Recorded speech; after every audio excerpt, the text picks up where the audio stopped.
하나님께서 새해 더 큰 은혜를 저희 모두에게 주시기를 바랍니다. 이 시간 하나님께서 우리에게 주시는 말씀은 로마서 5장 1절에서 6절 말씀인데 5절로 돼 있네. 로마서 1장 5절에서 5장 1절에서 6절 같이 한번 봅니다. 로마서 5장 1절에서 6절까지 같이 보겠습니다. 함께 봅니다. 245쪽입니다. 신약성경 로마서 5장 1절에서 6절입니다. 함께 봅니다. 그러므로 우리가 믿음으로 의롭다 하심을 받았으니 우리 주 예수 그리스도로 말미암아 하나님과 화평을 누리자. 또한 그로 말미암아 우리가 믿음으로 서 있는 이 은혜에 들어감을 얻었으며 하나님의 영광을 바라고 즐거워하느니라. 다만 이뿐 아니라 우리가 환난 중에도 즐거워하나니 이는 환난은 인내를, 인내는 연단을, 연단은 소망을 이루는 줄 알미로다.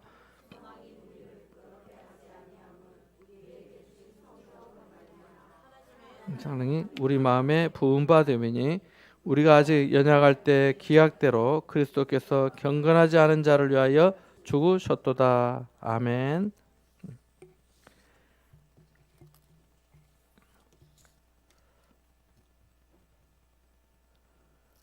지난 주일 예배 시간에 잠깐 말씀드린 것처럼 성령님께서 제 마음에 그렇게 이렇게 마음의 감동을 좀 주셔서 감사함으로 한 해를 마무리하면 좋겠다라고 하는 주제로 같이 은혜를 나누었습니다. 주일이 엊그제 했고 또 새해가 되었습니다만은 새해를 준비하면서는 소망에 대한 마음을 생각해 보았습니다. 소망에 대한 마음이 커졌다고 하는 게 더 좋을 것 같아요. 그래서 이렇게 새해가 이제 우리가 이제 맞이하지만 혹시 지난 최근 여러분을 가장 낙심하게 만든 일은 혹시 무엇이었는가? 무엇 때문에 마음에 힘이 빠졌고 또 낙심하게 되었는지 한번 생각해 볼 수도 있다고 봅니다. 어떤 면에서 낙심이 되고 실망스러운 일들은 단기간에 그치는 것도 있지만은 오랫동안 장기간 영향을 우리 삶에 아주 중요하게 미치는 일들도 많죠. 예를 들면 건강의 문제도 그렇고 또 경제적인 문제도 그렇고 또 기대했던 일들이 기대했던 결과를 내지 못하고 실패로 나타날 때 우리가 실망하게 되고 또 낙심하게 되는 거지요. 뿐만 아니라 믿었던 사람에 대한 어떤 실망과 배신도 낙심하게 만들기도 합니다. 우리는 건강이 회복되기를 또 자녀가 잘 되기를 경제적인 문제가 해결되기를 소망하며 삽니다. 그러나 이런 소망들이 항상 한계에 부딪히더라는 거죠. 이유는 상황이 나빠지면 금세 좋았다가도 우리를 실망시키기 때문입니다. 오늘 본문에서 사도 바울은 결코 우리를 부끄럽게 하지 않는, 실망하게 하지 않는 소망이 있다고 선포합니다. 이 소망은 단순히 낙관주의가 아니라 복음이라는 단단한 기초 위에 서 있는 확실하게 세워져 있는 확신이라고 말하고 있습니다. 우리는 흔히는 잘 될 거야. 저도 그런 얘기 하곤 합니다만은 잘 될 거야 라고 하는 어떤 긍정적인 자기 암시를 소망이라고 생각하기는 경향도 있지만은 성경이 말하는 소망은 헬라어로 엘피스라고 하는데요. 불확실한 미래에 대한 낙관을 말하는 게 아니고 이 소망은 아직 보지 못했지만 실제에 대한 확신에 찬 기대를 말합니다. 그러니까 내가 보지는 않았지만 그냥 단순히 막연히 잘 될 거야가 아니라 그건 분명해. 그건 나 확신해 라고 하는 것을 말해주고 있습니다. 오늘 우리는 고난 속에서도 흔들리지 않는 이 초자연적인 소망의 신비에 대해서 잠깐 새해 첫 시간 생각해 보고자 합니다. 우리가 무엇으로 살죠? 어떤 사람은 사랑으로 산다? 맞습니다. 근데 그 사랑에도 사실은 생각해 보면 다 소망이 있어요. 소망이 없다면 너무 우리 삶은 어려울 거예요. 저 살 소망이 없어요 그러잖아요. 어떤 사람들 낙심해서, 좌절해서, 실패해서, 넘어져서, 엎드러져서 나는 이제 아무것도 소망이 없어요. 아무 기대할 것도 없고 바랄 것도 없고 희망도 없어요. 그래서 저는 살아야 될 이유가 없어요. 살고 싶지도 않아요. 라고 하는 사람들을 어렵지 않게 만나기도 하잖아요. 그러니까 우리의 소망은 사실은 우리를 살게 하는 가장 근저에 어떤 우리 삶의 저변에 깔려 있는 중요한 어떤 우리 삶의 근본적인 이유 중에 하나라고 하는 거지요. 그래서 오늘 본문 말씀에 보면 소망의 기초에 대해 말씀해 주고 있는데 이미 완료된 은혜를 말씀하고 있습니다. 우리 1절과 2절 한번 읽어볼까요? 같이 봅니다. 1절 2절입니다. 그러므로 우리가 믿음으로 의롭다 하심을 받았으니 우리 주 예수 그리스도로 말미암아 환난님과 화평을 누리자. 또한 그로 말미암아 우리가 믿음으로 서 있는 이 은혜에 들어감을 얻었으며 하나님의 영광을 바라고 즐거워하느니라. 아멘. 여기 1절에 보니까 그러므로 우리가 믿음으로 의롭다 하심을 받았으니 우리 주 예수 그리스도로 말미암아 하나님과 화평을 누리자라고 말씀합니다. 여기 의롭다 하심을 받았으니라고 하는 말은 헬라어로 직설법, 과거, 수동태 이렇게 하는데요. 그냥 한마디로 말하면 이미 완료가 됐다는 겁니다. 완료가 됐다는 거예요. 완료가 됐다는 법적인 선언입니다. 내가 그냥 말하는 것은 힘이 없을 수가 있어요. 그러나 법적으로 공인되고 확정되고 판결된 것은 그 자체로 효력이 있잖아요. 우리나라에도 많은 판사들이 있지만 판사들이 가장 중요하게 보는 판결할 때 참고하는 것 중에 내용이 뭘까요? 판례죠. 대법원의 판례예요. 그 대법원의 판사들이 다 완벽하고 똑똑하고 모든 것을 다 알아서 판결한 건 아니지만은 그래도 그 판례 그리고 그 대법원의 판례도 두 가지가 종류가 있거든요. 하나는 전원 합의체라는 게 있고 대법원 누구의 어떤 주심이 이런 판결을 했다라고 하는 게 있어요. 대법원의 한 주심이 한 것도 유효하긴 하지만은 더 중요한 것은 전원 합의체 판결이에요. 대법원 판사 전원이 합의해서 판결한 거. 그거는 그 자체로 다른 판결보다 더 중요하게 받아들여지거든요. 그거나 마찬가지인 거예요. 하나님께서 이미 완료된 은혜를 선언해 주고 계신 겁니다. 그래서 의롭다 하심을 받았으니라고 말씀하고 너희가 앞으로 의롭다 함을 받을 거다는 게 아니고 받았으니라고 선포하고 있는 것입니다. 그래서 바울은 우리에게 하나님과 화평을 누리자, 우리가 누릴 수 있다고 말하는 것입니다. 왜냐하면 우리가 믿음으로 의롭다 하심을 받았기 때문입니다. 이것은 하나님과의 관계가 완전히 복구된 어떤 샬롬의 상태, 평화의 상태를 말하고 있습니다. 우리는 개인적으로 모두 연약하고 또 허물이 많고 부족한 사람입니다. 행위에 있어서 또 하나님의 기준에 턱없이 모자라죠. 내가 하나님의 기준에 부합합니다. 내가 하나님의 기준을 성취했습니다. 라고 할 사람이 있나요? 아무도 없지요. 그럼에도 불구하고 이 모든 부족과 연약함을 예수 그리스도께서 채워주시고 성취하셨기 때문에 우리는 하나님과 화평을 누릴 수 있는 것입니다.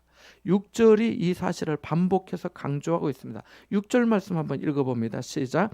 우리가 아직 연약할 때에 기약대로 그리스도께서 경건하지 않은 자를 위하여 죽으셨도다. 아멘. 주님은 우리가 연약한 줄 이미 아셨어요. 이미 아셨어요. 우리의 체질을 아시고 우리가 단지 먼지뿐임을 기억하셨습니다. 인생은 그 날이 풀과 같고 그 영화가 들의 꽃과 같은 줄 아셨습니다.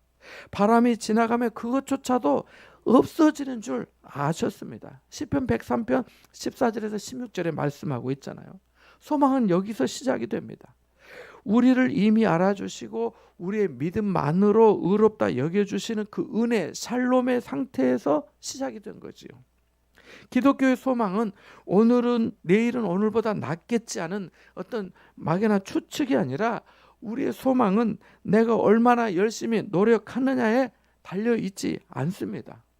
이미 그리스도께서 십자가에서 이루신 구원의 완성과 완료된 사건에 근거하기 때문입니다. 여러분, 저도 마트를 가는데요. 저는 마트에서 오래 시간 보내는 것을 그닥 좋아하지는 않습니다.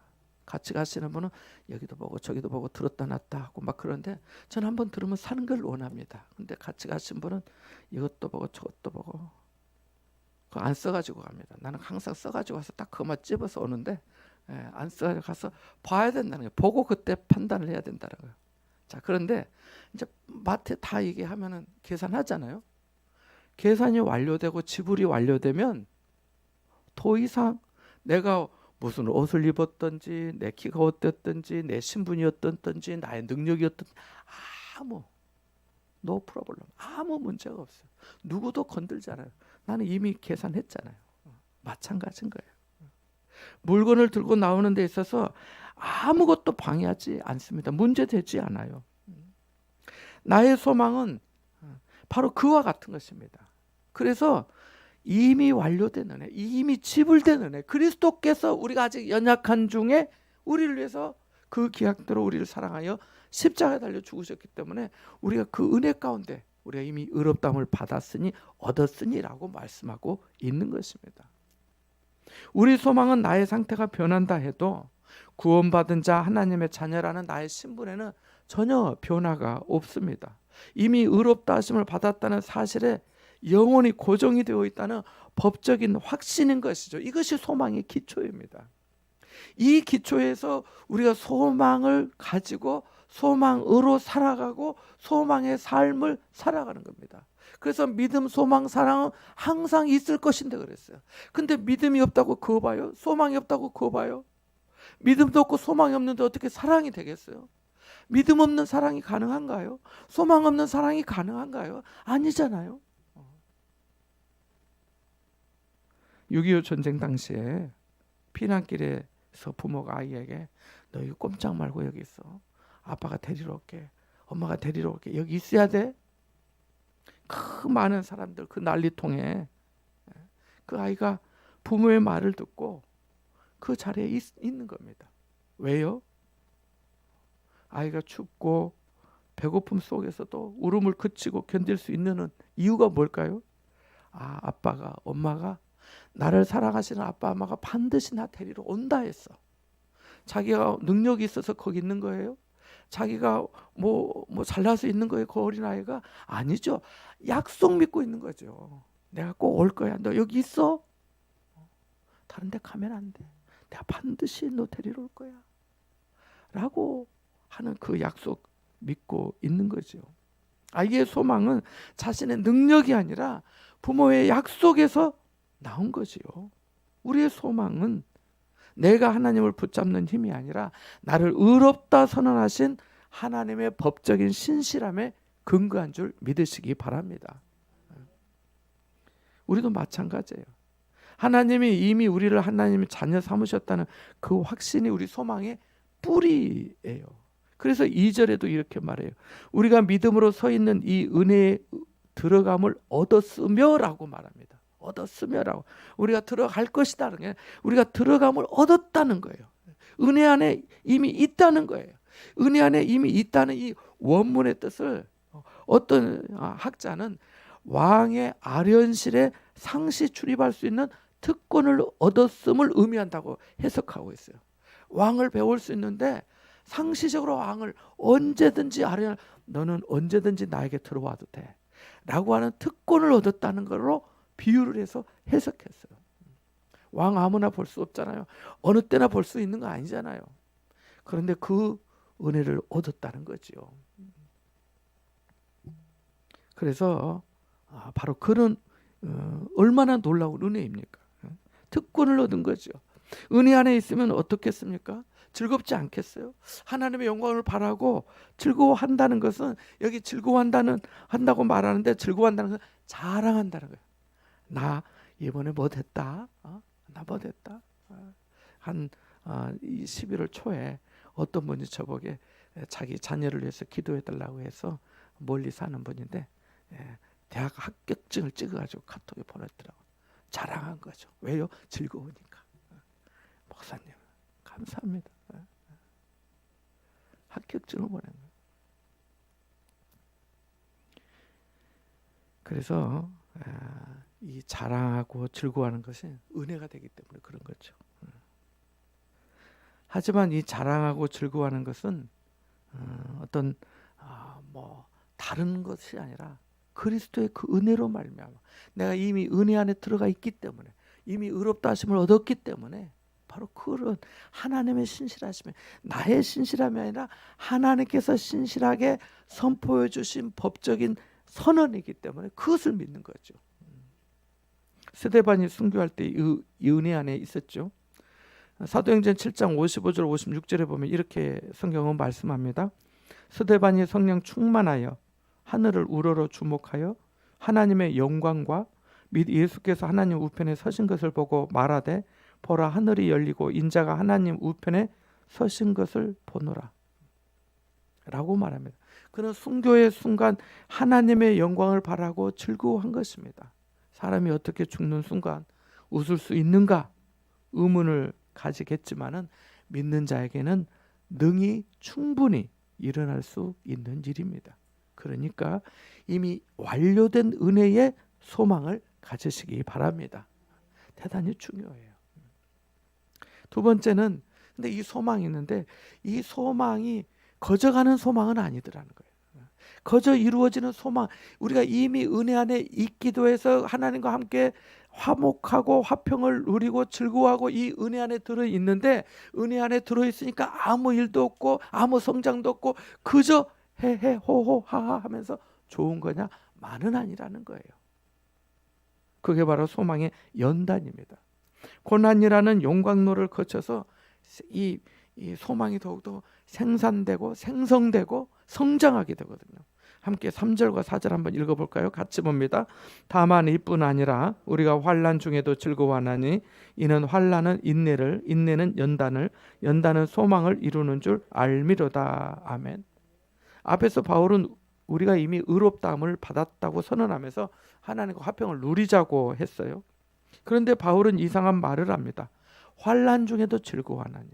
아니 어떻게 환난 중에 즐거워할 수 있습니까? 그것은 환난과 고난이 우리 삶의 가짜 소망을 태워버리는 용광로와 같기 때문입니다. 많은 사람이 세상적인 것에 소망을 두고 삽니다. 우리는 평소 돈, 명예, 건강을 소망이라고 믿고 살지 않나요? 저도 솔직히 그러한 것을 생각할 때가 있어요. 야, 좀 뭐가 좀 더 있으면 좋겠다. 뭐 하면 좀 좋겠다. 뭐 이런 거 있죠. 저도 그런 생각하죠. 여러분은 그런 생각 안 하시죠? 하시는가 보네. 환난과 고난이 오면 그것들이 얼마나 무력한지 몰라요. 제가 정말 돈이 많은 사람을 만나보지는 못했어요. 그러나 야, 참 부자다 하는 사람은 몇 번 만나봤어요. 원자력 병원에서 현금을 1억 이상 갖고 있는 분도 만나봤고 할머니 아픈데 저보고 말하는 게 통장 여기 넣어가지고 보여주면서 해운대 반여동의 농협지점에 통장이더라고. 7천만 원씩 2개 들었으니까 1억 4천 아니에요? 보여주면서 목사님 저 병 좀 고쳐달라고. 그렇게 얘기하신 거예요. 제가 어떻게 고쳐드려요? 돈이 나의 행복, 나의 문제, 고난 해결해 주지 못하는 거예요. 높은 명예 있는 사람들 뉴스에서 보잖아요. 정치인들은 권세를 휘두르거든요. 그래서 줄을 대는 경향이 있죠. 근데 한번 이 언론에 노출되고 하면은요, 아주 그냥 명예고 뭐고 다 그렇게 되지 않겠어요? 뭐가 그를 지켜주죠?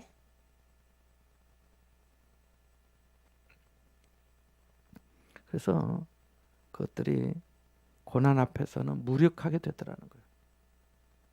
고난은 우리를 파괴하려 오는 것이 아니라 우리 안에 섞인 불순물을 제거하고 오직 하나님만을 유일한 소망임을 깨닫게 해줍니다. 도자기로 유명한 경기도 이천의 어느 도자기 장인은 흙으로 빚은 그릇을 1000도가 넘는 가마에 넣는다고 합니다. 불길 속에서 약한 그릇은 탁탁탁 하면서 깨져버리지만은 그 뜨거움을 견뎌낸 것만이 비로소 영롱한 빛을 내는 명품 청자가 된다고 해요. 흙으로 빚는데요, 저도 몰랐는데 이렇게 글을 찾아보니까 이 뜨거운 불 속에서 흙에 있는 그 신비한 빛이 이 불의 이 천도 이상의 그 가열되면서 그게 드러난대요. 신비하지요. 흙으로 빚었는데 아주 빛을 내는, 영롱한 빛을 내는 자기로 나오는 거죠. 그래서 명품 도자기는 불가마를 거쳐야 된대요. 그러니까 고난 없이 순탄하게 산다면 큰 은혜인 줄 알고 더욱더 겸손히 기회를 살려서 충성해야 합니다. 혹시 고난이 있다면 하나님이 나를 명품 성도로 만들기 위해서 하나님이 나를 다루고 계시구나 여기면서 감사함으로 또 인내해야겠습니다. 그래야 정말 아름다운 사람이, 바울이 그랬잖아요. 디모데를 두고 디모데 연단을 너희가 아느니라 라고 했잖아요. 사람이 이 모양 저 모양으로 깎이고 닳고 하면서 모난 부분들이 깎여지면서 다듬어지면서 야, 참 전에 사람이 안 그랬는데 참 많이 달라졌어, 좋아졌어, 변화되었어, 이렇게 관심을 갖게 되잖아요. 일제강점기 독립운동가들을 생각해 보십시오. 그들의 현실은 과목과 고문뿐이었지만 그들은 이미 마음속에 해방된 대한민국이 있었던 것입니다. 그래서 그걸 소유하고 있었기 때문에 인내할 수 있었어요. 3.1 운동을 주도하다 서울 서대문 형무소에 수감되어서 모진 고문과 구타의 후유증으로 17살에 순국한 유관순, 일본 후쿠오카 형무소에 수감 중이다가 정체불명의 생체 실험력 주사를 강제로 맞으면서 버티다가 광복 6개월을 앞두고 죽은 윤동주 시인, 단풍이 드니 내 마음도 붉게 타오른다는 마지막 말을 남기고 사형당한 강우규 씨, 다 마찬가지. 여러분의 고난은 지금 여러분을 파괴하는 것이 아니라 내가 고난 때문에 망가졌어요, 사람 인생 이렇게 됐어요, 그걸 그렇게 하나님께서 주시는 게 아니라는 거죠. 하늘의 소망을 더 단단한 인격으로, 소망을 가지고 더 단단한 인격으로 빚어가시는 하나님의 과정이더라는 것입니다. 우리가 살면서 내가 성공했어 이런 자랑은 별로 할 게 없다 해도, 말씀 안 드려도 여러분에게 앞에 나오셔서 고생스러운 얘기 한 가지씩만 해보세요 하면은 다 하고도 남으실 거예요. 그래요, 안 그래요? 그러잖아요. 또 대답은 잘 하시는 어떤 고난과 환난, 역경과 불같은 시험은 우리를 흔들고 꺾고 뭉개고 짓밟고 고개를 들지 못하게 하는 면이 있습니다. 인내의 바닥을 시험하여서 정신을 아찔하게 잃게 만들기도 합니다. 그러나 그것이 없이는 믿음이 단단해지지 않더라는 거예요. 생각해 보세요. 아무 문제 없이 그만하게 사는데 얼마나 아버지 하는 기도할 일이 얼마나 있겠어요. 먹기도 하고 쓰기도 하고 시간도 많고 여행도 다니는데 그러지 못하니까 주님, 제 소망은 주님밖에 없습니다. 남들은 단풍 구경 가는데 저는 십자가 보러 왔습니다. 남들은 다 여기저기 가는데 저는 교회 와서 엎드렸습니다. 하게 되더라는 거 아닙니까? 그래서 믿음이 단단해지지 않으면 단단한 식물과 같은 말씀을 먹지 못해요. 먹지 못하면 늘 젖과 같은 부드럽고 입에 만든 것만 찾게 됩니다. 봉사도 피하게 되고 11조와 같은 물질적인 들음에도 손이 아깝게 되기도 합니다. 어떤 사람은 다른 사람이 어떻게 하는가 보고 하기도 하는 것도 봤습니다. 자기의 기도 제목을 자기가 드리는 것처럼 물질도 자기의 믿음과 헌신으로 하는 거잖아요. 그래야 복이 되는 거잖아요. 여기 연단이라는 거 번역된 토키메라고 하는 단어는요, 금속을 불에 달구어서 불순물을 제거한 후에 남은 입증된 순금을 말하는 뜻입니다. 그 뜨거운 가마는 그릇을 파괴하기 위함이 아니라 말씀드린 대로 그 흙 속에 숨겨진 광물을 녹여서 아름다운 색을 내기 위함인 것입니다. 그렇지 않고는 그 아름다운 도자기를 만들 수 없으니까요. 고난은 여러분이 가진 소망을 판단해 줍니다. 걸러줘요. 여러분이 가진 소망이 세상적인 안락, 가짜 소망인지 아니면 그리스도께 진짜 소망을 두고 산 소망인지를 입증하는 시험대가 되더라는 것입니다. 고난을 통과하며 가짜 소망이 타버릴 때 비로소 부활의 소망이라는 순금이 추출이 되는 것입니다. 마지막 날 우리의 믿음이 가짜로 판명이 나면 안 되잖아요. 주여 주여 하고 왔는데 넌 가짜야. 너 가짜로 살았잖아. 그건 안 되잖아요. 그건 너무 안 되잖아요. 오늘 본문에 우리가 환난 중에도 즐거워하나니 이는 환난은 인내는 연단은 소망을 이루는 줄 알미로다라고 말합니다. 여기 환난 중에도 즐거워하나니 소망을 이루는 줄 안다는 이 즐거워하나니가 소망을 이루는 줄 안다니까지 연결되어 있어요. 연결되어 있어요. 이 단어가. 그래서 소망은 항상 즐거움의 원동력이기 때문입니다. 아까 우리 잠깐 윷놀이 했지만 뭐 나니까 우리 예준이랑 막 방방 뛰잖아요. 너무 좋아서 기뻐서 민우랑 다 아이들이 너무 좋아서 기뻐하잖아요. 연우가 오늘 말들을 다 잡아 먹었어요.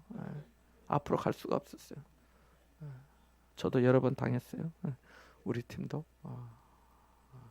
도인이도 잘했고 다 너무너무 잘했어요. 자, 그러면 우리가 이런 연단도 있고 고난도 있고 한데 그러면 내 안에 있는 소망은 어떻게 발견할 수 있을까?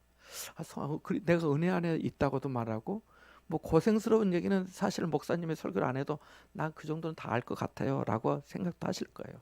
그래 뭐 고생하다 보면 사람이 연단되고 인격도 다듬어지고 하면서 뭐 될 것도 같은 생각을 해요. 그런데 신앙적으로 우리가 믿는 믿음의 역사에 있어서 뭐가 그게 증거를 해주냐는 거예요. 내가 어떻게 확증을 받느냐는 거예요. 그게 바로 5절에 나와 있어요. 5절 말씀 한번 보겠습니다. 소망의 확증에 대한 말씀인데 시작. 소망이 우리를 부끄럽게 하지 아니하면 우리에게 주신 성령으로 말미암아 하나님의 사랑이 우리 마음에 부은 바 되매니. 아멘. 밑줄을 그어 놓으시면 좋겠어요. 이 소망이 우리를 실망시키지 않는 이유, 부끄럽지 않는 이유는 우리 마음속에서 성령으로 말미암아 하나님의 사랑이 부어졌기 때문입니다. 그러니까 1절에서 5절까지 4절까지 성령의 이 말씀이 특별히 5절에서 이렇게 말씀하고 있습니다. 우리에게 주신 성령으로 말미암아 고난의 한복판에서 우리가 견딜 수 있는 힘은 논리적인 이해가 아니라 하나님이 나를 사랑하신다는 주관적인 확신입니다. 그래서 사실은 우리가 믿음의 고백을 각자의 믿음, 각자의 고백이라고 말하는 거예요. 다른 사람은 확신이 있어도 내게 확신이 없으면 그것은 자기에게 와닿지 않는 은혜가 되거든요. 남들은 다 믿고 기도하고 찬송하고 기뻐하고 즐거워하는데 자기에게는 주관적인 확신, 경험적인 확증이 없으면 이게 약해지거든요. 그래서 넘어지고 신앙생활에도 열심히 안 나고 가다가도 넘어지고 또 시험에 들었다가도 푹 빠지고 수렁에 빠지는 경우가 많은 거예요. 그러나 체험적이고 주관적이고 경험적인 확신, 확증이 있으면 훨씬 다르거든요. 하나님이 나 사랑하셔. 내가 지금 어려운 가운데 있지만 하나님 나 사랑하신 것은 분명히 그때 사랑해 주셨고 지금도 사랑하신 거 내가 알아. 어떻게? 성령으로 말미암아. 이렇게 고백이 되거든요. 그래서 성령님은 우리가 고난 중에 있을 때 찾아오셔서 그 수도꼭지처럼 조금씩 틀어주는 것이 아니라 폭포수처럼 부어주시는 거예요. 외국에서 고생하는 유학생에게 고국의 어머니가 또는 먼 곳에서 공부하고 있는 자식에게 보내주는 따뜻한 편지와 반찬은 단순한 음식이 아니잖아요. 어머니가 나를 여전히 사랑하고 응원해 주시구나. 나는 혼자가 아니야 라는 확신을 갖게 되고 다시 일어설 힘이 되잖아요. 성령님은 그리스도의 십자가 사랑이 단지 2000년 전의 사건이 아니라 오늘 나를 향한 개인적인 사건으로 경험되게 해주시는 거죠. 우리가 골고다에 가봤습니까? 이스라엘에 가봤습니까? 뭐 예수님을 뭐 만나봤습니까?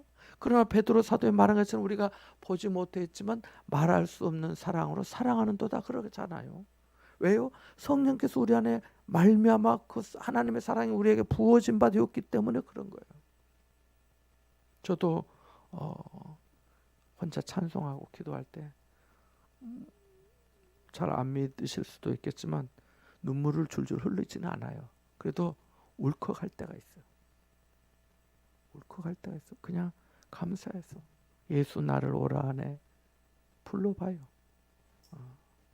이름 없이 빛도 없이 또 불러보고 저 높은 곳을 향하여도 불러보고 내 주를 가까이 하게 하면 또 불러보고 죄짐 맡은 우리 구주도 불러보고 지금까지 친해온 것도 불러보고 감사하잖아요.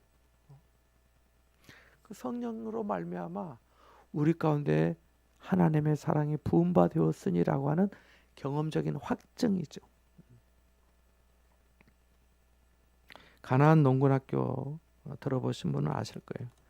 가나안 농군학교를 시작하신 분이 김용기 장로님인데 그분의 개척 정신은 척박한 황무지를 일구면서 배고픔과 싸웠지만 그분이 한 손에는 성경을 들면서 하나님께서 성경을 통해 부어주시는 그 소망으로 한국 땅을 새롭게 하는데 생명을 불어 넣었습니다.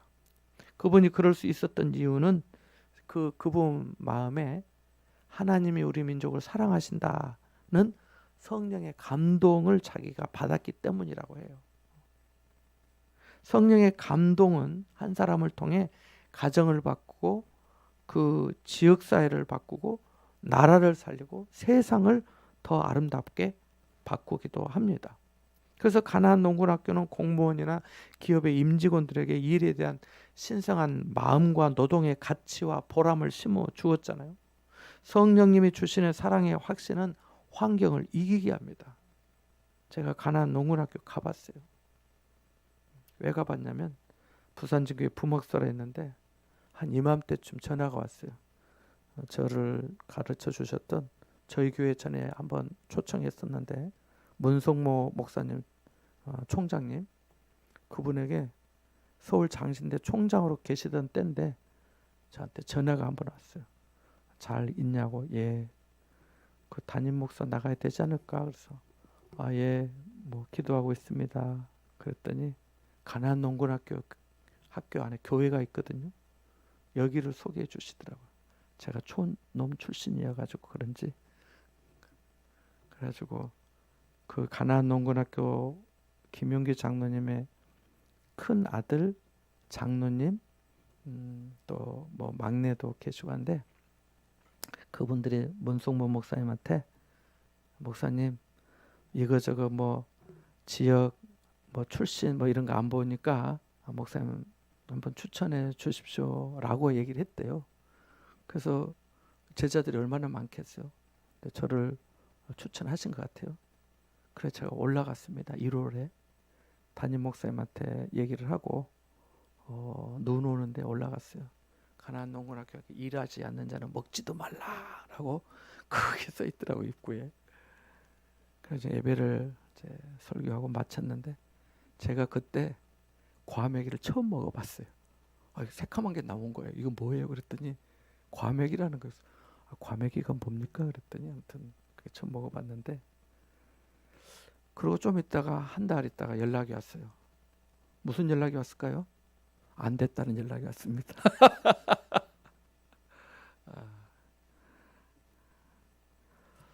안 그랬으면 경기도 광주에서 가나안 농군학교 교회 담임 목사할 수도 있을 뻔했는데 아무튼 그런 일이 있었어요.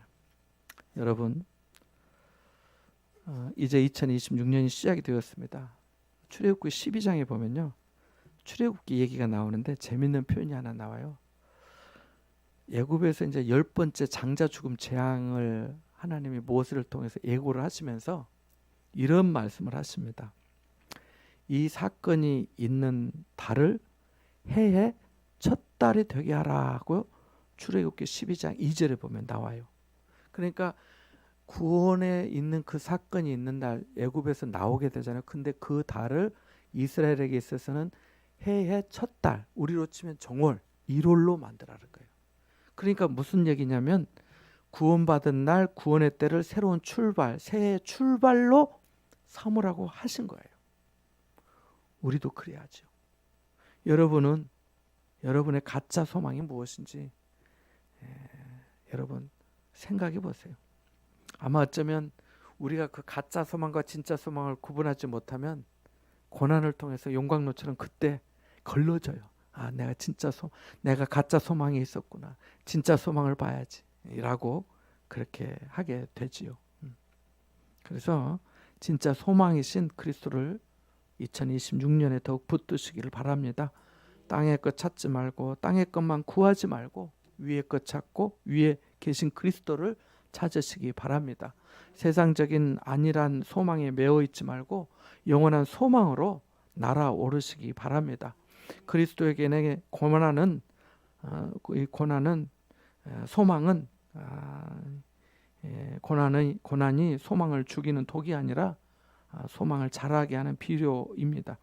우리는 흔들리지 않는 나라를 소유한 하나님 나라의 백성 아닙니까? 우리는 2026년의 행진을 시작합니다.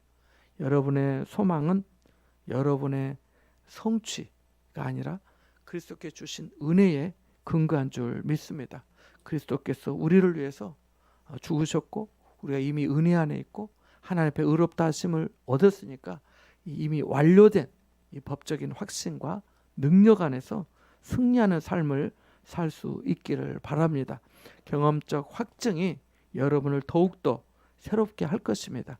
그래서 우리가 가지고 있는 소망은 부끄럽지 않고 실망시키지 않는 진짜 소망인 것을 믿고 이 은혜와 함께 새 출발, 새 삶이 시작되기를 주님의 이름으로 축원합니다. 잠시 말씀을 생각하며 기도하겠습니다.